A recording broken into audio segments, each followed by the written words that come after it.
Modelado al estilo de los sultanes y potentados del antiguo Cercano Oriente, que se sienta a emitir su veredicto en un trono sobre las nubes. Ahora, no son las imágenes que nos parecen divertidas del universo hamburguesa lo que hace daño, sino más bien las concepciones erróneas del universo hamburguesa acerca de muchas otras realidades fundamentales que ni siquiera somos conscientes de que tenemos. Estas presuposiciones inconscientes son las fatalidades que destrozarán nuestras esperanzas de evolución espiritual. Y eso es lo que quería demostrar en el primer volumen de esta serie. Hace solo 400 años que la mayoría del mundo occidental aceptó finalmente con cierto disgusto que el planeta Tierra no era el centro geográfico de todo lo que existe. Desde entonces, por supuesto, hemos sufrido repetidos sacudones al darnos cuenta de que las cosas son mucho más graves de lo que pensábamos. Lejos de estar en el centro de todo, nos damos cuenta de que este sistema solar no está en el centro de nada en particular. En realidad, estamos en la otra punta de la Vía Láctea, que a su vez es una remota galaxia rural situada en los confines del universo. No vivimos precisamente en el barrio de más categoría. Eso no nos da fundamento alguno para la idea elevada que tenemos de nosotros mismos y que asumimos sin cuestionamiento. Pero a pesar de todos estos sacudones que hemos sufrido, persiste la arrogancia. Aún nos aferramos a la idea de que nosotros somos el centro de todo de alguna u otra manera. Ahora, el meollo de este problema está en el modo en que la religión convencional interpreta normalmente a Jesús. Porque tratamos de reforzar nuestra singularidad como raza al pensar que, si bien vivimos en un remoto rincón del universo, debemos ser increíblemente especiales y únicos para que Dios haya enviado a su único Hijo desde el piso superior del universo hamburguesa para salvarnos. ¡Qué idea tan extraordinaria! ¿No hemos necesitado creer siempre que somos la única raza de seres inteligentes que existe en toda la inmensidad del universo visible, tal como lo podemos apreciar hoy por medio del telescopio Hubble? ¿Es posible que nos demos cuenta de la enorme arrogancia que hay que tener para pensar así?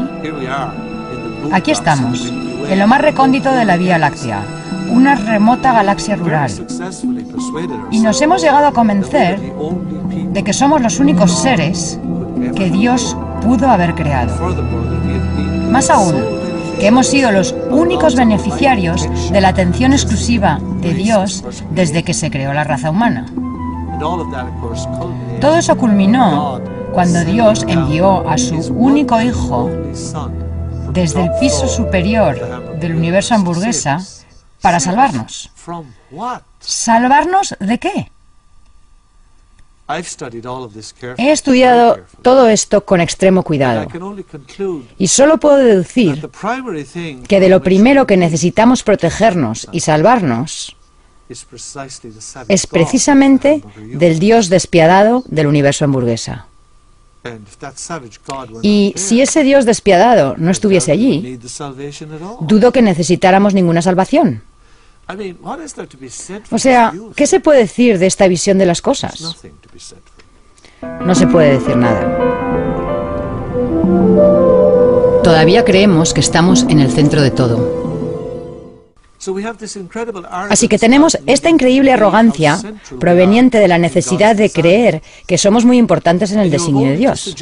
Y lo único que hay que hacer es sugerirle a alguien, simplemente sugerirle, que a lo mejor pudiera haber una posibilidad de vida inteligente en otra parte, solo basta insinuarlo para descubrir cómo lo perturba la idea. Y por supuesto, al hacerlo, surge de inmediato el ridículo, la persecución y el escarnio. 400 años no es mucho tiempo en el curso de la historia humana. Ese es precisamente el lapso transcurrido desde que el padre Giordano Bruno fuera tomado prisionero y sometido a 7 años de tortura por la Inquisición en Roma. Y finalmente fue quemado vivo por orden del Papa. ¿Qué ofensa había cometido este hombre para que sufriera una muerte tan horripilante? ¿Era un asesino descuartizador? ¿O alguien que había perpetrado crímenes terribles en contra de la humanidad? No. Esta es la afirmación que lo llevó a la muerte. Existen innumerables soles. Innumerables tierras giran alrededor de esos soles de manera similar a los 7 planetas que giran alrededor de nuestro Sol. Seres vivos habitan esos mundos. Esto pertenece a su obra Del infinito, el universo y sus mundos, publicada en Londres en 1584. No hay nada que provoque más la reacción de mucha gente que la mera sugerencia de que pudiera haber vida inteligente en otros mundos que no son esta Tierra. Este es un fenómeno muy interesante. ¿Y por qué habría de ser así? Se debe, por supuesto, a que si descubrimos que hay vida inteligente en otros mundos, entonces tenemos que renunciar a nuestro puesto de superioridad en la cima de la montaña de estiércol. Por no mencionar el horrible pensamiento de que si la vida inteligente abunda en el universo, exista la verdadera posibilidad de que, lejos de ser los seres únicos, especiales y más avanzados de Dios, descubramos realmente que, en comparación, somos primitivos y poco evolucionados. Eso es algo que la raza humana indudablemente no está lista para aceptar. Ahora, tenemos que renunciar a la idea ostentosa y presumida de que Jesucristo vino aquí a salvarnos como el único Hijo de Dios. Tenemos que abandonar la idea de que si se descubriera vida en otros planetas, nosotros tendríamos que idear algún medio de ir a salvarlos. Como se atrevió a declarar públicamente el director religioso de un famoso observatorio de Estados Unidos en 1997. La Inquisición terminó, la mente inquisidora persiste.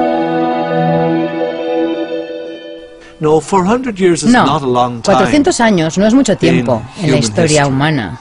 Pero ese es el tiempo transcurrido desde que se cometieron esas indecibles barbaridades en nombre de la religión. Y lo que es más, se perpetraron principalmente en aquellas regiones del mundo que se jactaban de estar a la cabeza de la civilización.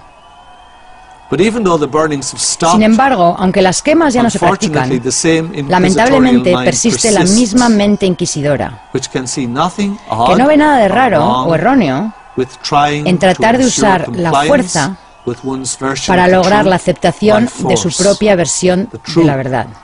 La verdad, por supuesto, según se ve en la perspectiva del universo hamburguesa.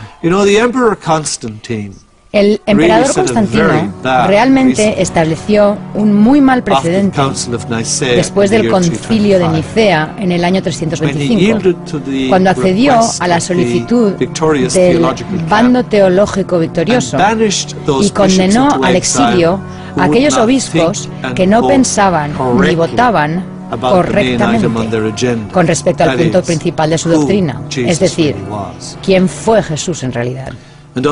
Por desgracia, la Iglesia, otrora perseguida y fugitiva, hasta el día de hoy nunca ha desaprendido del todo esa lección.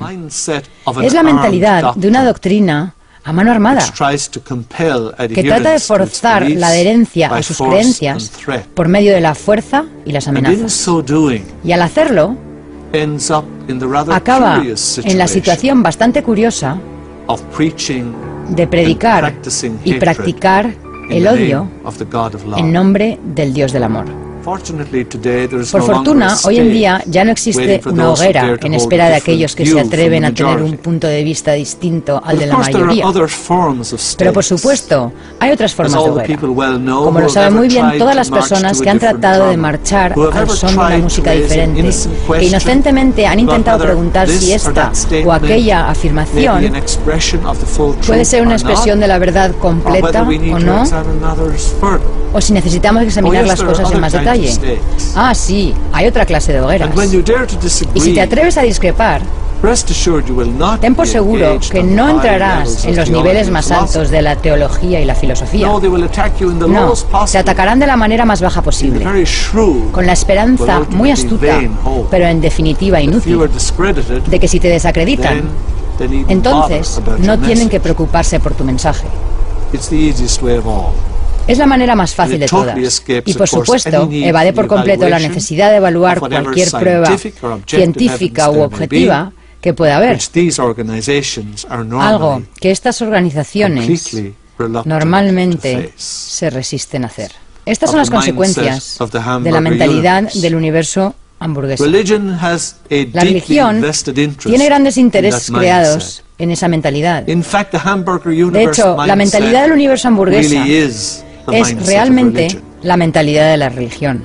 He mencionado solo 3 de estas consecuencias, junto con la mente inquisidora, que trata de sustentar estas visiones de la realidad. Pero la cuarta baja del universo hamburguesa crea lo que en muchos sentidos es la situación más grave para todos nosotros, y la que ha provocado las mayores reacciones, polémicas y persecuciones a lo largo de los años.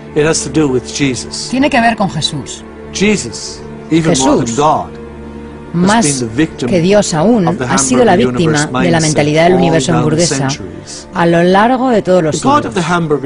El Dios del universo hamburguesa no es el verdadero Dios, es la imagen de Dios que tiene alguien, y no guarda relación alguna con la realidad.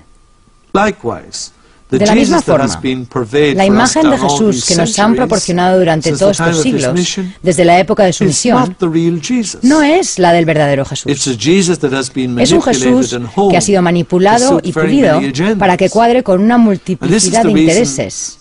Y por eso, el poder al cual se refería Napoleón Bonaparte, que cité al comienzo, se pone escasamente en evidencia en aquellos que siguen al ídolo de Jesús, en lugar de al Jesús verdadero.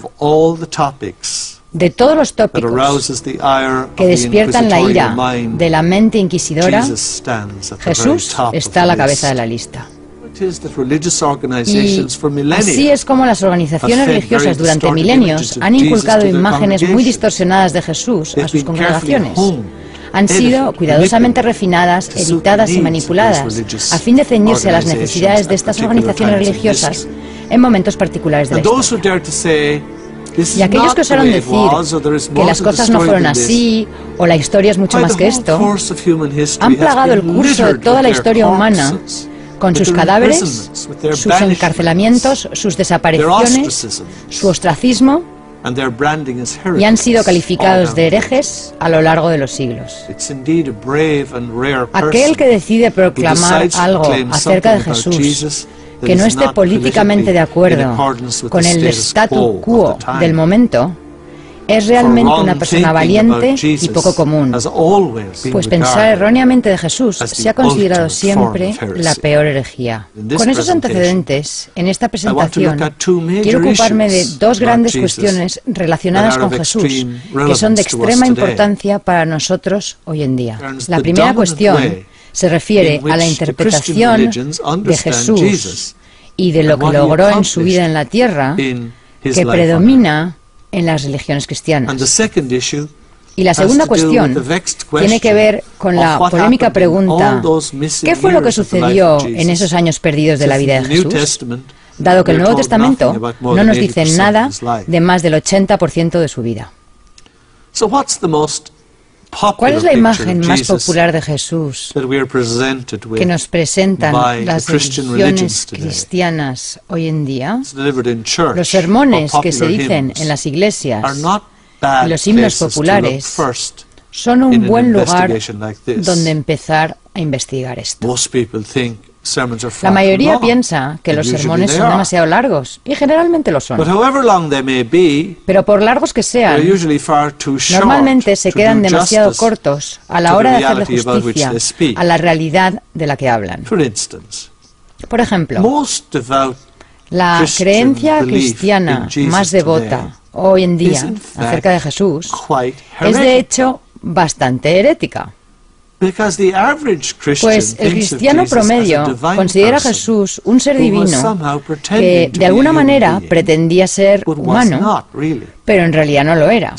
Se llama la herejía del docetismo, una de las mayores amenazas para la fe de la Iglesia cristiana primitiva. En la instrucción popular generalmente se reduce a Jesús a unas cuantas frases hechas. Y una de las maneras más obvias en que las iglesias han manipulado la persona y el mensaje de Jesús es haberlo convertido en un salvador o redentor doliente.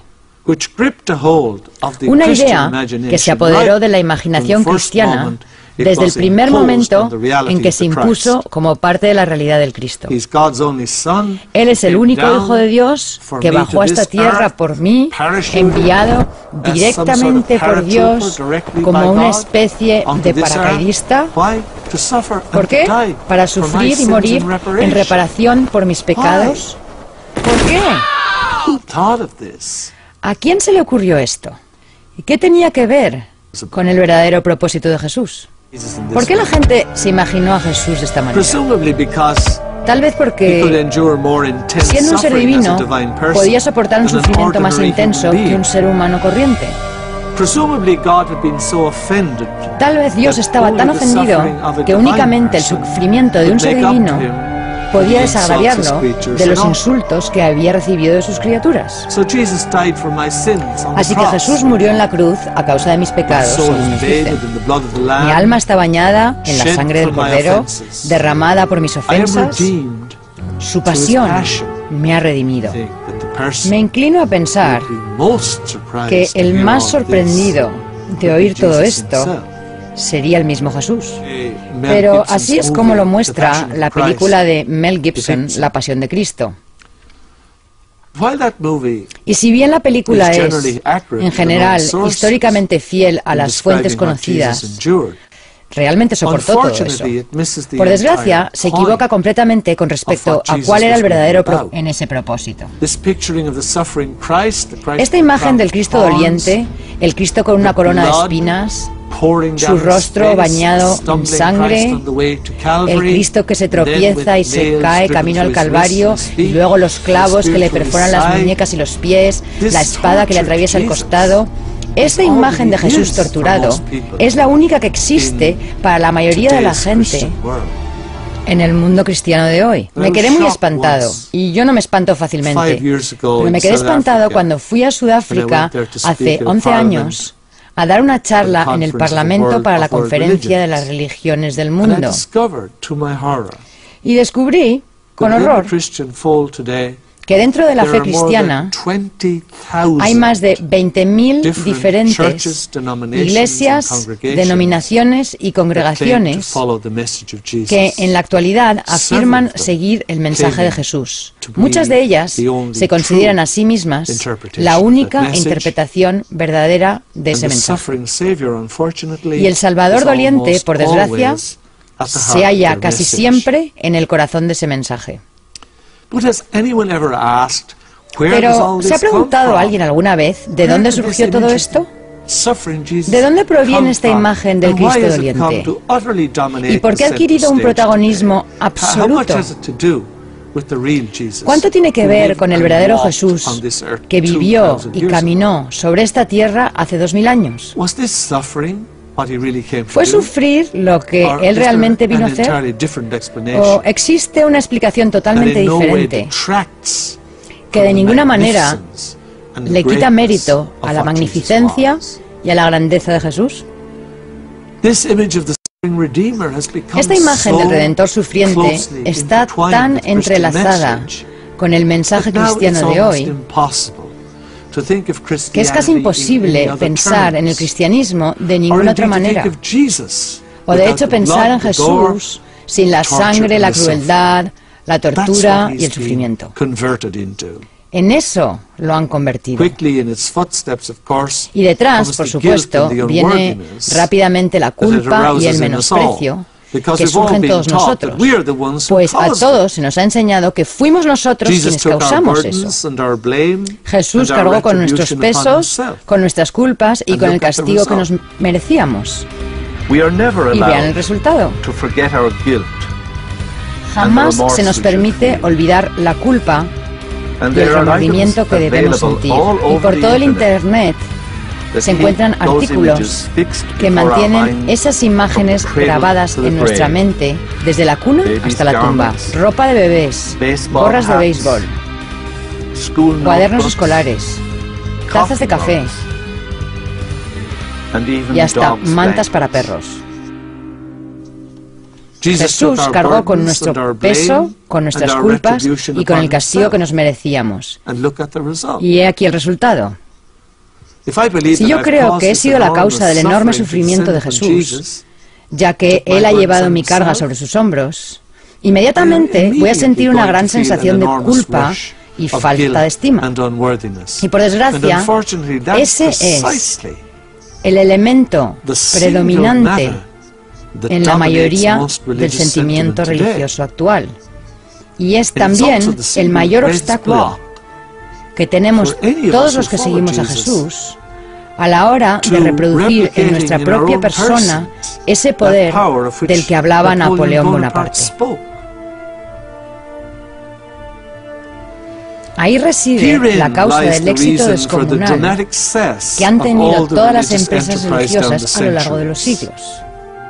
Su capacidad tan efectiva de provocar la culpa y luego ofrecer de inmediato la redención para aliviarla una y otra vez.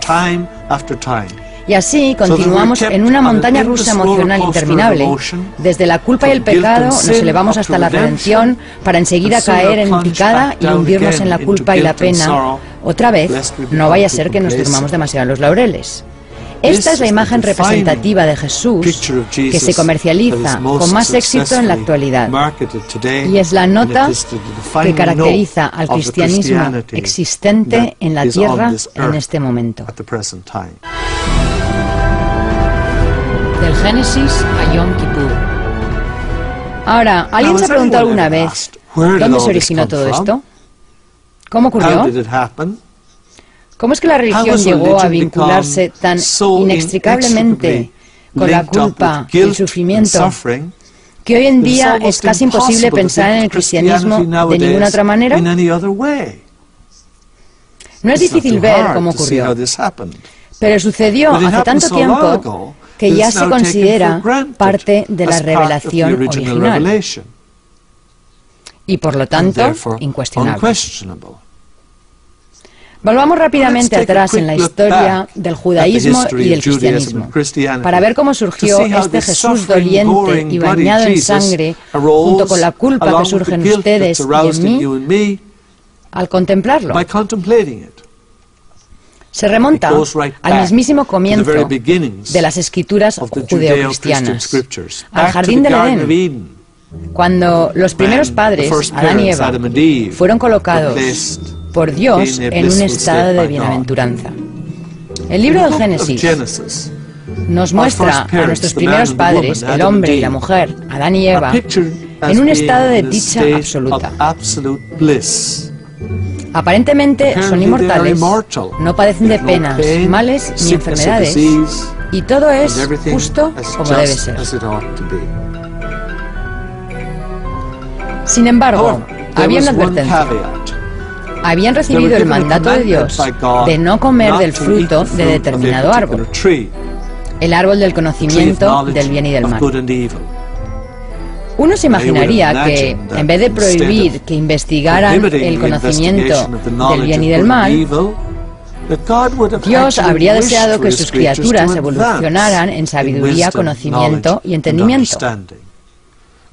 Y aquí encontramos por primera vez un indicio de qué clase de Dios se esconde en la tradición del Génesis. Claro está que un fruto prohibido es una tentación casi ineludible. Y sucedió lo inevitable. Adán y Eva comieron del fruto. Se supone que la serpiente tentó a Eva y Eva tentó a Adán, pero la verdadera pregunta es, ¿quién creó a la serpiente? Según el relato del libro del Génesis, después de haber pecado, nuestros primeros padres fueron expulsados del estado de bienaventuranza. Ahora eran vulnerables al padecimiento, a la vejez y a la enfermedad, y su lapso de vida era corto, simplemente porque habían buscado el conocimiento de lo que era bueno y lo que era malo. ¿Acaso este ser que guardaba esto con tanto celo temía por su propio estatus o qué? ¿Qué clase de Dios castigaría a sus propias criaturas por tratar de evolucionar y desarrollarse de acuerdo con las facultades de las que habían sido dotadas por Él mismo? Esta es una imagen de Dios realmente muy extraña, pero dejaremos este tema para otra oportunidad. Ahora concentrémonos un poco en un punto específico de todo este panorama. Los judíos sentían que debían congraciarse con Dios a causa de este pecado primordial en el jardín del Edén. Y dentro de sus rituales religiosos, crearon una festividad anual llamada el Día del Perdón. En el Día del Perdón, ellos rememoraban ese pecado primordial relatado en el Génesis. Confesaban ser indignos ante Dios y reconocían su pecado. Pero, ¿qué es el pecado? Miremos en el Nuevo Testamento. Al pecado se lo designa con la palabra griega hamartía, que significa errar el blanco, un término tomado del tiro al arco. Pero el término pecado no dice nada acerca de una culpa horrible y del destierro, simplemente dice que se ha errado el blanco. Y para que la próxima vez que lo intentemos nos acerquemos más al blanco, hay que mejorar la puntería. Eso es lo que significaba realmente pecado, en el corazón de la tradición del Antiguo Testamento y en el núcleo mismo del Nuevo Testamento. Pero por supuesto, se corrompió enormemente cuando pecado se malinterpretó como un insulto dirigido a Dios, quien debe haber sido un ser muy inseguro para sentirse insultado por algo que habían hecho sus propias criaturas. En realidad, la imagen de Dios que encontramos en lo que los cristianos llaman el Antiguo Testamento es muy interesante. No hace falta irse a una cueva polvorienta de Egipto o a cualquier otro yacimiento arqueológico para encontrar la prueba de esto. Se encuentra en cada mesilla de noche de todos los hoteles y moteles de este país. Y el Dios que nos mira con ira desde las páginas del Antiguo Testamento es voluble, caprichoso, vengativo, inseguro, psicótico y neurótico. La prueba está allí. Abre las páginas, léelo con tus propios ojos. Nadie puede negar las cualidades que he citado. Ahí están. Esta es la clase de Dios al que el pueblo judío intentaba aplacar en su festividad anual de Yom Kippur. Y como ellos creían que cada ser humano estaba corrompido por la mancha del pecado de nuestros primeros padres, ningún ser humano podía desagraviar a Dios por las terribles ofensas de Adán y Eva y todo lo ocurrido desde entonces. Por lo tanto, decidieron que en su reemplazo debían elegir 2 animales perfectos como sustitutos, ya que estos animales no estaban contaminados por los pecados de la raza humana. Los animales elegidos para Yom Kippur fueron, en primer lugar, una cabra perfecta, sin marcas ni manchas, y el otro animal fue un cordero perfecto. En los ceremoniales de Yom Kippur en el templo, el pueblo confesaba su indignidad ante Dios y su absoluta condición de pecadores. Pedían perdón por las ofensas e insultos que le habían proferido a Dios, y luego cargaban a la cabra con un fardo simbólico que representaba los pecados del pueblo. La cabra era guiada hasta el desierto de Judea, llevándose consigo simbólicamente los pecados del pueblo. El segundo ritual de la fiesta de Yom Kippur era el sacrificio del cordero inmaculado en el altar del templo. Se hacía para apaciguar la ira vengativa de Dios contra la humanidad. ¿Qué clase de Dios, nos preguntamos, exige una vida como sacrificio? Y para evitar que esa vida sea humana, ¿hay que ofrecerle la de un animal inocente? La cabra y el cordero son los 2 símbolos de Yom Kippur. Recordemos que tratamos de entender cómo Jesús y el cristianismo se identificaron de semejante manera con la culpa y el sufrimiento. Ahora tenemos la oportunidad de entender por qué.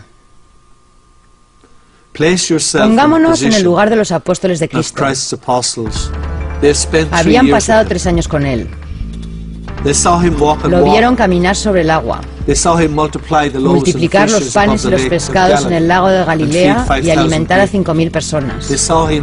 Lo vieron curar a los enfermos con un simple roce. Lo vieron resucitar a los muertos.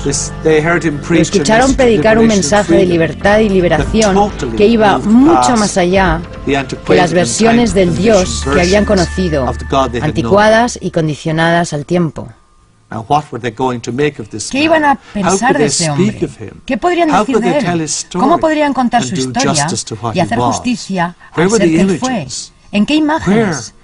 ¿En qué moldes podría encajar este mensaje? Entonces se les ocurrió una idea brillante. Jesús es la cabra y el cordero por excelencia de Yom Kippur.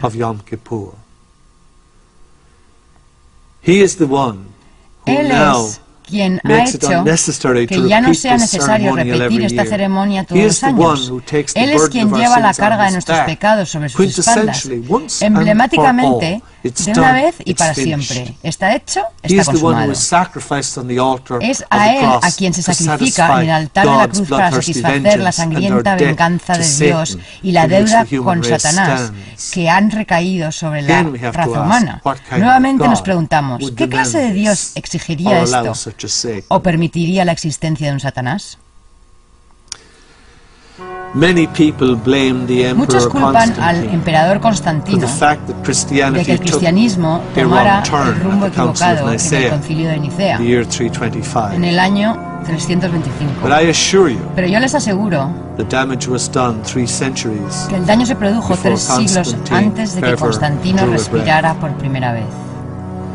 El daño se produjo en tiempos de los apóstoles de Jesús, ya que algunos de ellos intentaron aplastar la magnificencia del verdadero Jesús y reducirla a la estrechez, a esos moldes limitados de ser la cabra y el cordero por excelencia de Yom Kippur.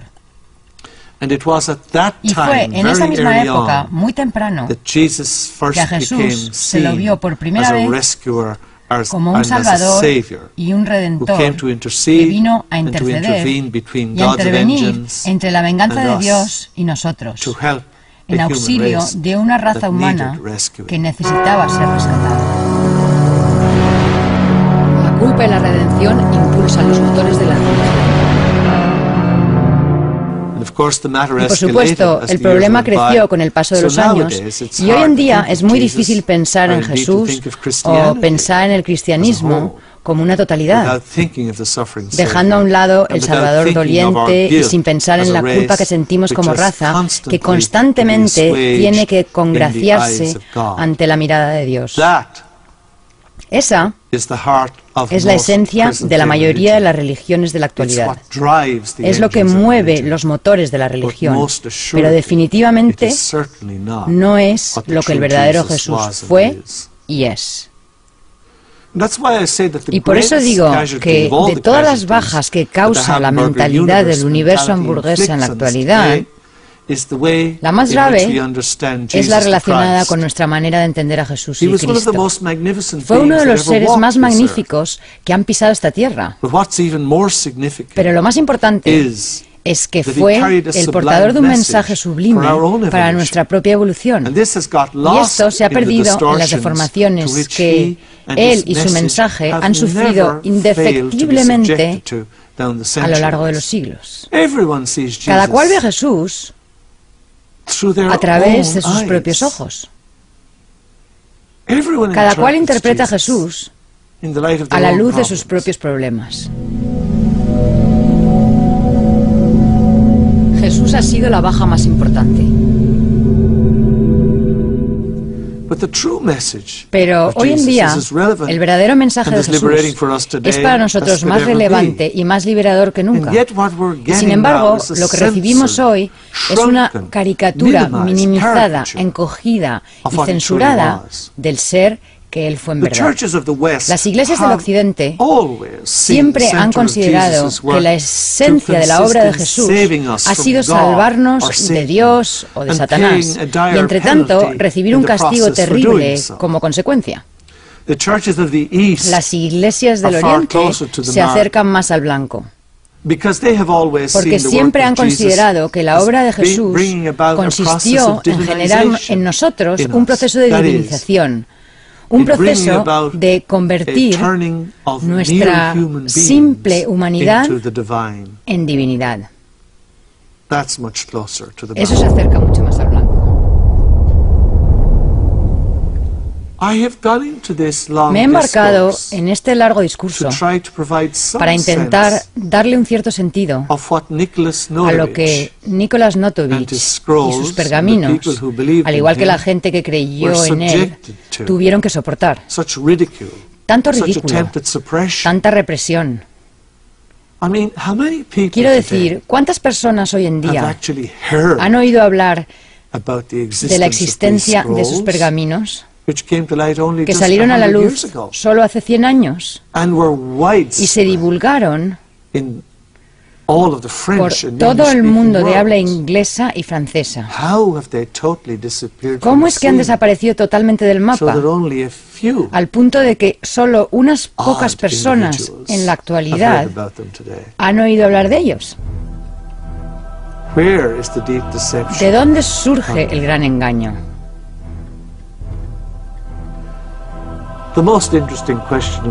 La pregunta más interesante de todo, relacionada con Jesús, una vez que nuestros ojos empiezan a abrirse, por supuesto, es ¿cómo se convirtió en el Cristo? No llegó en paracaídas a este mundo enviado por Dios, totalmente listo y formado como un ser divino, como han proclamado constantemente la mayoría de las iglesias. Las respuestas a cómo Jesús se convirtió en el Cristo serán muy reveladoras y obviamente de una importancia absoluta para nuestro propio camino espiritual. Así que con esa pregunta en mente, volvamos a la información que nos dan los pergaminos de Notovich y otras fuentes que dejan al descubierto un conocimiento muy superior a la información básica del Nuevo Testamento. Jesús en la India y el Tíbet. Ahora, en los pergaminos de Notovich, el nombre de Jesús era Isa, que es exactamente el mismo nombre que tiene Jesús en el idioma irlandés actual. El idioma irlandés proviene de la región indoeuropea. El relato de los pergaminos de Notovich cuenta que Jesús había celebrado recientemente su Bar Mitzvah, y esa era la ocasión en la que las familias judías les gustaba escoger a la futura esposa de sus hijos. Y según los pergaminos, Jesús no deseaba que eso ocurriera en ese momento. Así que abandonó sigilosamente la casa de sus padres y se unió a una caravana mercante que partía a las tierras legendarias del Oriente, el lugar donde habían surgido esos relatos legendarios de los maestros que podían realizar fenómenos extraordinarios y vivir una vida inconcebiblemente larga. En el viaje de ida, habría partido rumbo al norte por la actual ciudad de Damasco, en Siria, pasando por el Irak actual, por Bagdad, que entonces se llamaba Opis, y desde allí continuó hasta Ecbatana y Ragae, hoy llamada Teherán, la capital de Irán. Hasta el norte de Persia, como se llamaba en aquellos días. De allí tomó la legendaria ruta de la seda, empezando en la ciudad persa de Ragae, Teherán actual, hasta llegar a la antigua ciudad de Bactra, que hoy se llama Balkh, la cual había sido la capital de un antiguo imperio. De Bactra se dirigió hacia el sur hasta Kabul, en Afganistán, que lamentablemente hoy todos conocemos muy bien por cortesía de la CNN. Y desde allí se internó en el paso de Khyber hacia el sur hasta Taxila, la ciudad de piedra, capital del Punjab, el lugar donde 20 años más tarde el apóstol Tomás residió una temporada con el rey Gundafar en el año 47, época en que Apolonio de Tiana también estaba en su corte. Jesús recorrió la región de Rawalpindi y se dirigió a la India. Cruzó las tierras de los 5 ríos, el Punjab, hasta que llegó a las tierras del Sindh, actualmente al sudeste de Pakistán, en la desembocadura del río Indo, donde se instaló entre el pueblo conocido como los arios. Recibió una cálida bienvenida. Y después de pasar un tiempo allí, adquirió fama entre todos los habitantes locales. Pero pese a sus ruegos de que se quedara con ellos, él no había encontrado lo que quería descubrir. Así que atravesó toda la India hasta la ciudad de Jagannath, hoy en día llamada Puri, en la provincia de Orissa, donde los sacerdotes blancos de Brahma le dieron una cálida bienvenida. Jesús estudió los textos sagrados hindúes, los Vedas. Los manuscritos nos dicen que allí aprendió a leer y a entender los Vedas, los textos sagrados de los hindúes, que se habían compilado entre los años 500 y 1100 a.C. Los Vedas, en particular los Upanishads y el Bhagavad Gita, no eran lectura liviana. Al comienzo estaban compuestos de 1000 himnos que servían a las familias sacerdotales, seguidos por el Veda de los cánticos con anotaciones musicales, tal vez la música escrita más antigua del mundo para el canto de himnos sagrados. Y a esto se sumaron las obras en prosa añadidas para explicar las ceremonias. Los ritos védicos, con el curso de los siglos, se volvieron tan complicados que solo los especialistas podían entenderlos. Solo cabe imaginarnos lo ajeno que era esto a los motivos que tuvo Jesús para dejar su hogar y sobrellevar las vicisitudes de semejante viaje en su búsqueda. En aquellos tiempos, la India estaba rígidamente dividida en el sistema de castas. Los brahmanes o sacerdotes estaban arriba, y fueron quienes enseñaron a Jesús la teoría de la curación mediante la oración y el método de expulsar a los espíritus para que la gente recuperara su salud mental. Jesús era inmensamente amado por todos aquellos que lo conocían, según dicen los pergaminos de Notovich, y vivió 6 años en total en las ciudades sagradas de Jagannath y Rajagriha, a unos 640 kilómetros al noreste del actual Calcuta, y en la ciudad sagrada de Benares, hoy llamada Varanasi. Como dije, la India en ese tiempo se hallaba muy rígidamente dividida en el sistema de castas. En la cima estaban los sacerdotes y los brahmanes, debajo venían los guerreros, luego estaban los mercaderes y debajo de estos los sudras o trabajadores, cuyo destino era servir toda la vida como esclavos de las tres clases superiores. Esta clase inferior no tenía permiso de oír los Vedas ni de contemplarlos. Las clases mercantiles solo podían oírlos en días festivos. Sin embargo, Jesús quebrantó estas reglas al enseñar las escrituras hindúes a las clases más bajas en todo momento y en cualquier lugar. Y levantó una fuerte voz de protesta en contra de los brahmanes y los guerreros, quienes privaban a las clases más bajas de sus derechos como seres humanos. Dios el Padre dijo, no hace diferencias entre sus hijos. Todos son igualmente amados ante sus ojos. ¿No es exactamente lo mismo que expresó Ramta en la víspera de la Nochebuena en Broadway, Nueva York, cuando él dijo, el poder está en ti? Jesús realmente causó un gran revuelo cuando negó el origen divino de los Vedas, y también negó que para Brahma se hubiera encarnado en Vishnu, Shiva y otros dioses. Dijo que los hindúes habían llenado de abominaciones sus templos e idolatraban a una legión de criaturas, animales, piedras y metales, mientras que subyugaban al ser humano. Dijo que era una abominación humillar a aquellos que trabajan con el sudor de su frente para hacer posible, como él dijo, que un holgazán se siente a su suntuosa mesa. Los guerreros y los sacerdotes, dijo, se convertirán en los trabajadores, y los trabajadores se convertirán en los moradores de la eternidad.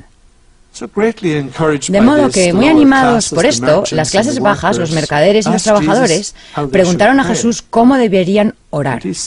Y él replicó, no adoréis a los ídolos, porque ellos no os pueden oír. No escuchéis los Vedas, porque su verdad es falsa. No humilléis a vuestro vecino. Ayudad a los pobres. Brindad apoyo a los débiles. Y no seáis codiciosos ni hagáis el mal. Un mensaje que impartiría con voz clara y resonante en Tierra Santa unos años más tarde. Se confabularon para asesinarlo. A causa de todas estas enseñanzas subversivas que estaban agitando a la gente, los sacerdotes blancos y los guerreros decidieron asesinarlo. Esto se confabuló en la ciudad de Jagannath, pero él fue advertido del plan y huyó a las montañas al anochecer. Viajó por Rayagriha, hoy Rajir, y finalmente llegó a Kapilavastu a unos 1.300 kilómetros de distancia, el lugar de nacimiento de Gautama, el más famoso de los Budas. Allí aprendió la antigua lengua Pali, que había sido el idioma de Buda Gautama, y se entregó al estudio de los sutras, que se subtitulan El Camino de la Verdad o El Sendero de la Verdad. Estos textos contenían el registro de las conversaciones que sostuvo Buda cuando enseñaba. Estaban escritos en hojas de palma y las hojas se agrupaban en 3 cestos tejidos. El primer cesto se llamaba el Sutta Pitaka, el cesto del discurso, que se le atribuye directamente al propio Buda. Posteriormente, al fin de su estadía en Kapilavastu, Jesús se dirigió al norte y pasó por el lado oeste del monte Everest en su viaje a Nepal y el Tíbet, y se detuvo en su capital, Lhasa, donde se construyó el palacio del Dalai Lama en el siglo XVII. Pasó otros 6 años con los maestros en esas regiones montañosas, y allí me imagino que encontró muchas más cosas que eran de su agrado. A los 26 años, Jesús se dirigió nuevamente a Occidente y emprendió el regreso a su hogar. Su historia se repetía en todas partes a lo largo de su travesía. Predicaba en contra de la idolatría, apoyaba a los pobres y a los oprimidos, y a la larga consiguió enfurecer a todos los líderes religiosos intransigentes que había, especialmente en Persia. Los sacerdotes zoroástricos prohibieron a la gente que lo escuchara. Jesús fue arrestado y conducido ante el sumo sacerdote Zoroastra, quien lo interrogó.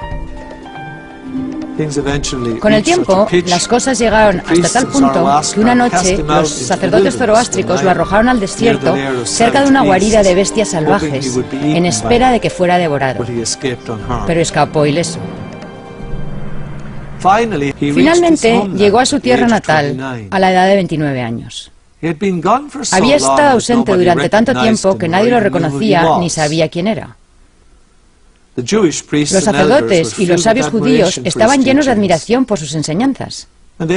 Y le preguntaron si era cierto que había tratado de sublevar al pueblo en contra de las autoridades, como le habían notificado al gobernador romano Poncio Pilato. Jesús dijo: sentí dolor y pena cuando vi que mis hermanos y hermanas se habían olvidado del Dios verdadero. Procuré restaurar la ley de Moisés en los corazones de las personas, porque ignoran su verdadero significado. Las leyes han sido pervertidas. Ahora bien, muchas cosas que leemos en los pergaminos de Isa de Nicholas Lotovich coinciden con lo que sabemos del Nuevo Testamento acerca de la vida de Jesús durante su periodo en Tierra Santa. Sin embargo, hay algunas diferencias importantes. Los 4 evangelios del Nuevo Testamento culpan a los judíos de la muerte de Jesús, pero los pergaminos, con toda justicia, depositan la culpa exclusivamente en manos del gobernador romano Poncio Pilato. En realidad, los manuscritos acreditan a las autoridades judías el haber hecho todo lo posible por salvar a Jesús. Asimismo, Juan el Bautista no se menciona en absoluto en los pergaminos de Notovich. Otra enseñanza de gran importancia, que resulta muy ajena al mensaje de los 4 evangelios del Nuevo Testamento, y muy necesaria hoy en día, es la hermosa oda de elogio a las mujeres que Jesús pronunció cuando uno de los espías de Pilato, enviado para seguirle el rastro, empujó rudamente a una anciana para abrirse camino y así estar más cerca del Maestro, a fin de no perderse nada sedicioso que pudiera decir. Dijo Jesús: todo aquel que no respete a su madre, el ser más sagrado después de su Dios, es indigno del nombre de hijo. Respetad a la mujer, pues ella es la madre del universo, y toda la verdad de la creación divina reposa en ella. Es ella la base de cuanto hay de bueno y hermoso, como ella es también el germen de la vida y la muerte. Ella os da a luz entre sufrimientos. Con el sudor de su frente vigila vuestro crecimiento y hasta su muerte le causáis las más vivas angustias. Bendecidla y adorarla, pues ella es vuestro único amigo y sostén sobre la tierra. Así también, amad a vuestras esposas y respetadlas, pues ellas serán madres mañana, y así, más tarde, las abuelas de toda una raza. Sed indulgentes con la mujer. Su amor ennoblece al hombre, endulza su corazón endurecido, toma a la bestia y hace de ella un cordero.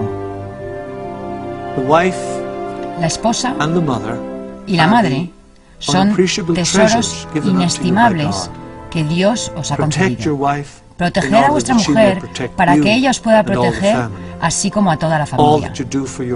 Todo lo que vosotros hagáis por vuestra mujer, por vuestra madre o por una viuda, lo habéis hecho por vuestro Dios.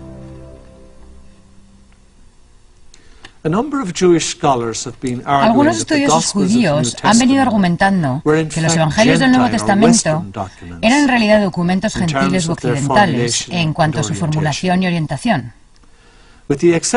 A excepción del Evangelio de San Marcos, los evangelios fueron escritos después de la caída de Jerusalén en el año 70. Así que prácticamente la nación judía ya no merecía tenerse en cuenta. Era Roma la que requería atención. Y la mayoría de los expertos cree que los evangelios fueron elaborados con ese fin en mente: ayudar a diseminar las enseñanzas de Jesús entre los griegos y los romanos del sector occidental del imperio. Se ha sugerido que los evangelios sutilmente eximieron de culpa a los romanos por la muerte de Jesús y la depositaron en manos de los judíos, a fin de no importunar a los poderes vigentes o a la nueva gente a quien predicaban en ese momento. Lamentablemente, todos somos conscientes del azote del antisemitismo que plagó a Europa durante 1500 años, y en su mayor parte surgió debido a la hostilidad del cristianismo hacia el judaísmo, porque lo culpaba de la crucifixión de Cristo. Todo eso sucedió debido a dónde recayó la culpa por la muerte de Jesús. ¿Cuánto sufrimiento y cuánta injusticia se habrían evitado a lo largo de los siglos si las enseñanzas contenidas en estos pergaminos de Isa hubiesen ejercido su influencia en lugar de la consabida tradición cristiana del Nuevo Testamento? Si no hubieran existido estos manuscritos de la vida de Jesús en la India, aún así tendríamos que preguntarnos seriamente acerca de una posible relación con las enseñanzas budistas, en vista del carácter de las enseñanzas del propio Jesús.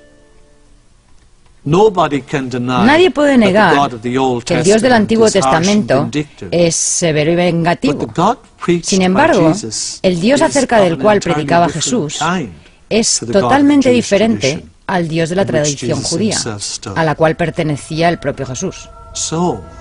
Entonces, ¿se les ha ocurrido preguntar alguna vez de dónde salió este nuevo mensaje que él predicaba?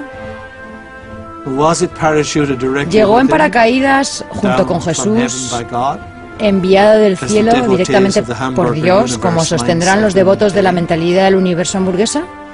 No, hay una explicación mucho más obvia y menos exótica que abordaré en un momento. Por ahora, miremos la otra gran laguna en la historia de la vida de Jesús, el tiempo que pasó en Egipto.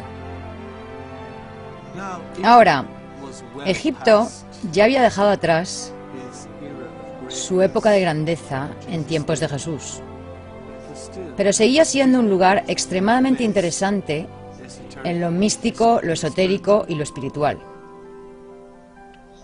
A lo largo del Nilo había una serie de templos magníficos, y cada uno de ellos estaba dedicado a la labor de lo que en términos modernos denominaríamos los 7 sellos, o los 7 chakras, como los llama la nueva era.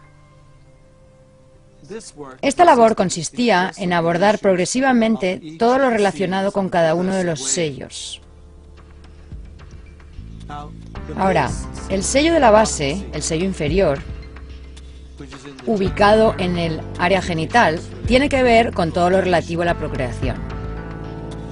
El segundo sello, ubicado en la región media del abdomen, está relacionado con el victimismo, el dolor y el sufrimiento. Si tan solo no me hubieran hecho esto, etc. El tercer sello está ubicado en la región del plexo solar.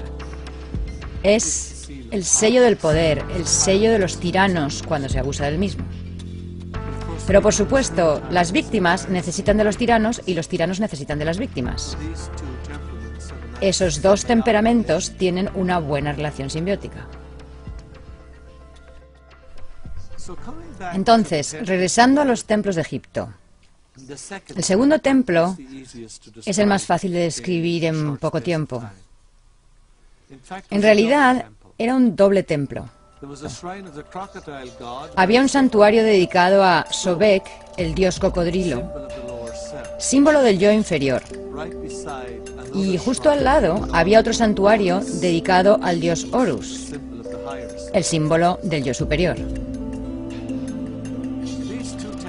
Estos dos templos representaban el yo superior y el yo inferior respectivamente. Y cuando los iniciados habían emprendido este camino, y recordemos que siempre eran muy pocos, cuando habían cumplido plenamente con su instrucción, entrenamiento y pruebas, eran conducidos a su iniciación con los ojos vendados. Eran guiados hasta el estanque del templo del dios Sobek, el dios cocodrilo. Entonces se les pedía